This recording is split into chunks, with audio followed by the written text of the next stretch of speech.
Ser podcast. En La Ventana acontece, que no es poco.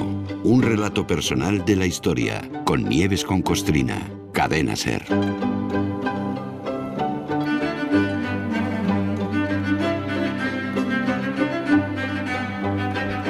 Hoy les pido a los oyentes que no son de Madrid que intenten situarse. Seguro que todos habrán oído hablar de la Plaza Neptuno, ¿no? Que está muy cerca de Cibeles, entre Cibeles y Atocha. Es ahí donde celebran sus títulos los seguidores del Atleti, por ejemplo. Pero en realidad no se llama Plaza Neptuno. El nombre oficial no es ese. Se llama Cánovas del Castillo, en honor a un presidente del gobierno que ostentó ese cargo hasta en 6 ocasiones. Que dijo, personajazo. ¿Cómo era Cánovas del Castillo? Pues, entre otras cosas, esclavista, clasista, anticiencia, borbónico hasta las trancas, en fin, una joya. Una joya de la que hoy se ocupa nuestra gran Nieves con Costrina. Nieves, buenas tardes. Hola, buenas tardes. Menos mal que todo el mundo conoce por Neptuno y por Cánovas del Castillo, porque es que este tío tenga una plaza y precisamente esa plaza, en fin. Mira, hemos elegido este día para... Gracias por lo de grande. Hemos elegido este día para desmontar a ese nefasto personaje para este país que fue Antonio Cánovas del Castillo, porque el 9 de diciembre de 1879 fue nombrado presidente del gobierno. Pero bueno, que también podríamos haber elegido un 23 de marzo, un 9 de enero, un 2 de diciembre, un 18 de enero, un 5 de junio, fechas en las que también fue nombrado presidente del gobierno. Porque así de bien se lo tenía montado Cánovas. La alternancia en el poder, el turnismo, el bipartidismo que organizó él mismo para estar el mayor tiempo posible en el gobierno, con la complicidad del Borbón y basado en su impecable sistema de caciquismo y pucherazos. De entonces vienen los pucherazos. Pero bueno, esto de los pucherazos lo tengo yo guardado para otro día, porque de momento vamos solo al personaje. Nos llevan colando a este hombre infame en los libros de historia como si fuera alguien intachable y buen político. Y no es que fuera conservador, es que era tramposo, fanático religioso, manipulador, retrógrado y enemigo de la democracia. Así que no sé qué demonios hace, que ya lo digo varias veces, ese gran monumento en su honor en la entrada del Senado de España, salvo para honrar a un tipo que alcanzaba la presidencia del país a base de fraudes electorales. Que no digo yo que tiren la estatua abajo, como tampoco quiero que retiren el monumento a la tatarabuelita del rey de España, Felipe VI, pero no pasaría nada porque se añadieran placas informativas que indicaran que Antonio Cánovas era un impresentable y María Cristina de Borbón la que inauguró la desenfrenada corrupción de la que aún disfrutan los actuales Borbones, aunque solo sea para informar al personal. Él es tan encantador, estrella de la sin razón, un espejismo, medalla olímpica de oro, el más cabrón. Tienes el podio de la gran desilusión. La decepción local rompe corazones nacional. Un terrorista emocional, el mayor desastre mundial. Poco te imaginabas tú que Rosalía se nos colaría un día en estos paseos que damos por la historia, pero es que es tan oportuna la letra de esta canción. Sí, ¿verdad? sí, poco imaginaba, la verdad. Los apellidos Borbón y Cánovas están íntimamente unidos, efectivamente, porque fue Cánovas el que se dejó la piel en restaurar a los Borbones en la figura de Alfonso XII. Sí. Y ahí fue, bueno, ahí sí se hizo restauración porque metió al príncipe de Asturias legal. Lo digo por lo que hablamos el otro día de que lo que hizo Franco fue instaurar y no restaurar. Cánovas no hizo una derechas. Fue nefasto para este país, pero lo peor y lo más imperdonable fue empeñarse y conseguir el regreso de los corruptos Borbones para así poder instalarse también él en el poder. Pero antes de entrar a saco con el gran daño que hizo a España restaurando a los Borbones, destaquemos unas cuantas perlas de este señor para que no parezca que le llamamos impresentable y político corrupto sin datos. A ver. Por ejemplo, Cánovas era contrario al sufragio universal, pero cuando ese término universal se refería solo al universo hombres, no al sufragio universal de todas las personas humanas mayores de edad. O sea, que si ya rechazaba que todos los hombres pudieran votar, si le hubieran propuesto que votaran también las mujeres, se agarra la lámpara de un brinco, le revienta la cabeza. Cánovas impuso el sufragio restringido, que aunque se entienda bien, creo yo, que es un sistema del que muy pocos habrán oído hablar, salvo los estudiosos. Hombre, la palabra restringido ya lo dice todo, ¿no? O sea, claro. Se supone que es un sufragio en el que los votantes son unos cuantos, elegidos sí, no sé por quién, pero elegidos, ¿no? O sea, es exactamente eso. El sufragio restringido, sí, tal y como indica el diccionario, para no salirnos de su definición exacta, es un sistema electoral en el que se reserva el derecho de voto para los ciudadanos que reúnen ciertas condiciones. Ciertas condiciones. O sea, se preguntarán los oyentes con voz entrecortada, porque se temen lo peor, ¿cuáles eran esas ciertas condiciones? Pues dependía del país donde se aplicara este elitista sufragio. En la España de Alfonso XII y Cánovas del Castillo, la primera y fundamental condición era no ser mujer. Y luego tenías que tener determinado nivel de instrucción y riqueza. Y riqueza también. Claro. Solo podían votar los hombres con estudios y ricos. O sea, los de un determinado grupo social para mantener en el poder a los de su grupo social. Este tipo de sufragio tan chulo también se llamaba sufragio censitario masculino. Eso, es un bonito eufemismo para decir, aquí vota quien a nosotros nos sale de la peineta. Esto se decidió que era así en la bonita Constitución de 1876, esa que, como la de hoy, tan moderna, blindaba al Borbón para mantenerlo como ahora se mantiene Felipe VI, inmune e impune.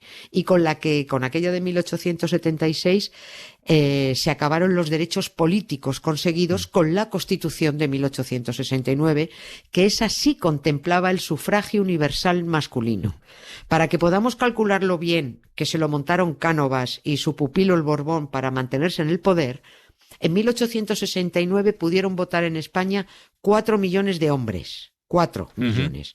10 años después, con ellos, con Cánovas y Alfonso XII, solo pudieron votar 840.000 hombres de toda España. Claro, ese era el sufragio restringido. Porque es que Cánovas decía que el sufragio universal engendra el socialismo.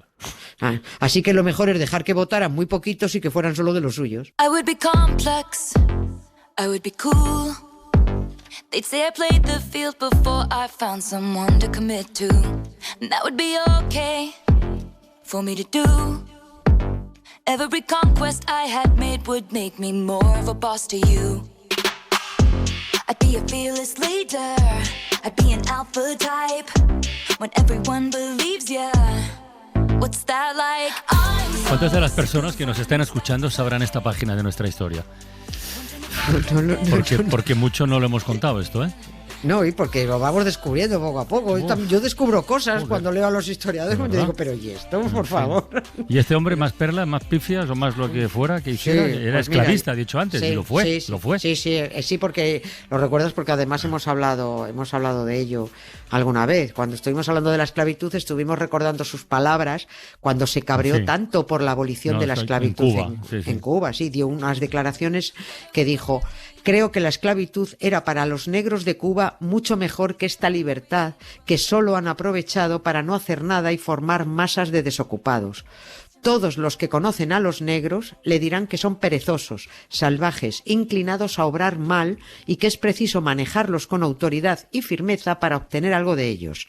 Estos salvajes no tienen otros dueños que sus instintos, sus apetitos primitivos. Esclavista y racista, todo.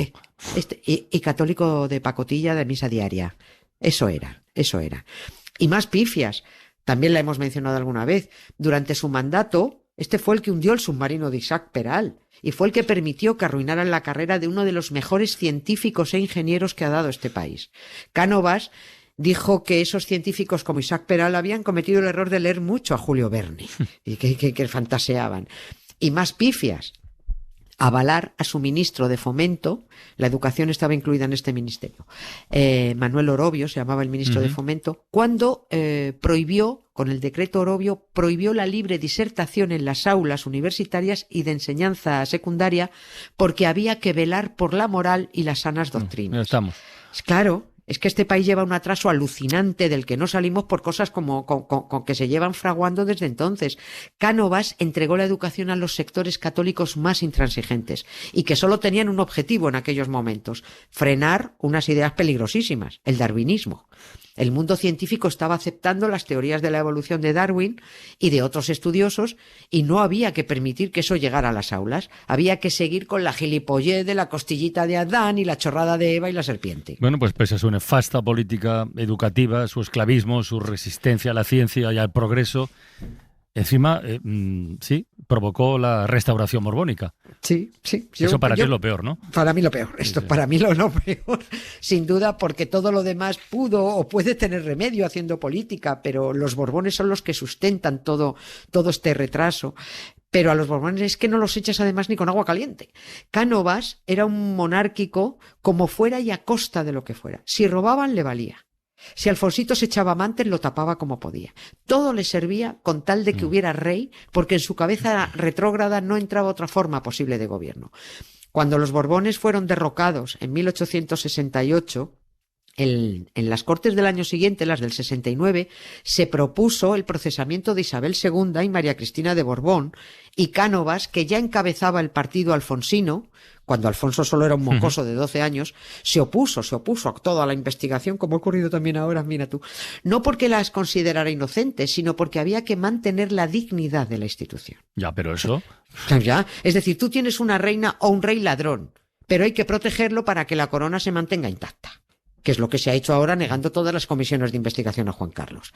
Gracias a Cánovas y a los conservadores no se pudo procesar a Isabel II y a su madre María Cristina, ni abrir una comisión de investigación, que en el caso de María Cristina hubiera sido la segunda comisión de investigación porque ésta robaba mucho todo el rato. Por eso hubo que echarla varias veces de España, 3 veces. 3 veces, sí. 3, madre mía. Pero el caso es que el empeño político de Cánovas fue restaurar a los Borbones. Robaran, mataran o mintieran, daba igual. Y no paró de maniobrar hasta que se trajo a su títere a Alfonso XII, que solo era un figurín al que pasear, que leía los discursos que le escribía Cánovas y firmaba y decía lo que le ordenaba Cánovas. Porque Cánovas puso al rey para poder manejar él la política, a la vez que el rey servía de protección al sistema canovista. Era algo así como yo, ¿se acuerdan del anuncio ese? Yo te doy cremita, tú me das cremita. Sí. Lo que nunca pudo imaginar Cánovas es que por su propia culpa se le iba a estropear su juguete y acabó provocándole la muerte antes de tiempo. Sí, es verdad. Alfonso XII murió de tuberculosis, ¿no? Pero Cánovas no tendría nada que ver con eso, ¿o sí? Pues sí. Pues sí, tú llámame exagerada, pero pues, todo esto tiene tuvo sus consecuencias por las maniobras de marketing de Cánovas. Nada más traerse a Alfonso XII a reinar a España, con 17 añitos recién cumplidos, y en pleno invierno, había que empezar a pasearlo. Y haciendo honor a su condición de rey soldado, que es lo que siempre venden. Aquí siempre han seguido con la tontería del rey soldado.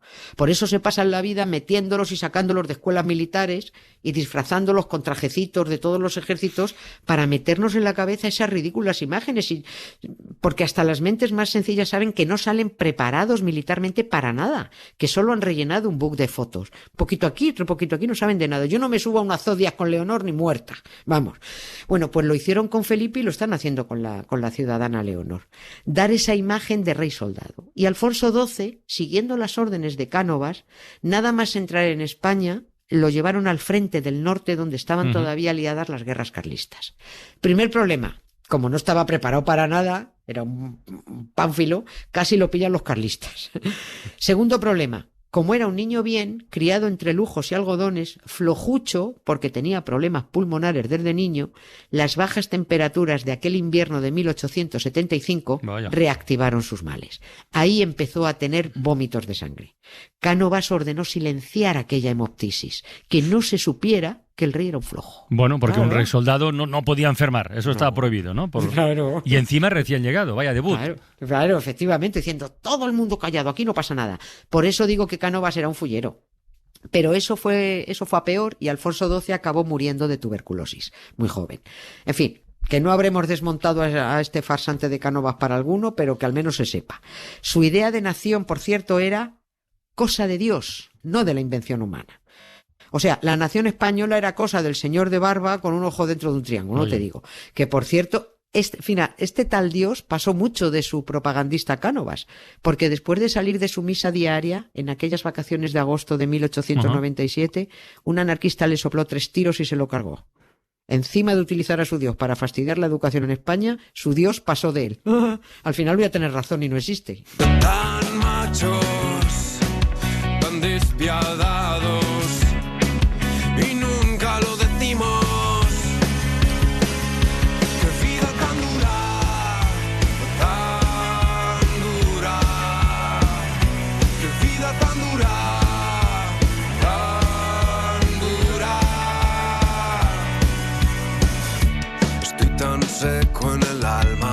Nada, Nieve, mañana más, ¿eh?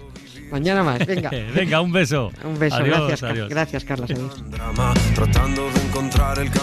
Para no perderte ningún episodio, síguenos en la aplicación o la web de la SER, Podium Podcast o tu plataforma de audio favorita. Tu orgullo y tu rabia, haciendo tan difícil esta vida tan dura. A veces nos extrañamos y nunca lo decimos. Qué vida tan dura, tan dura. Qué vida tan dura, tan dura. Qué vida tan dura, tan putamente dura. Qué vida tan dura, tan dura.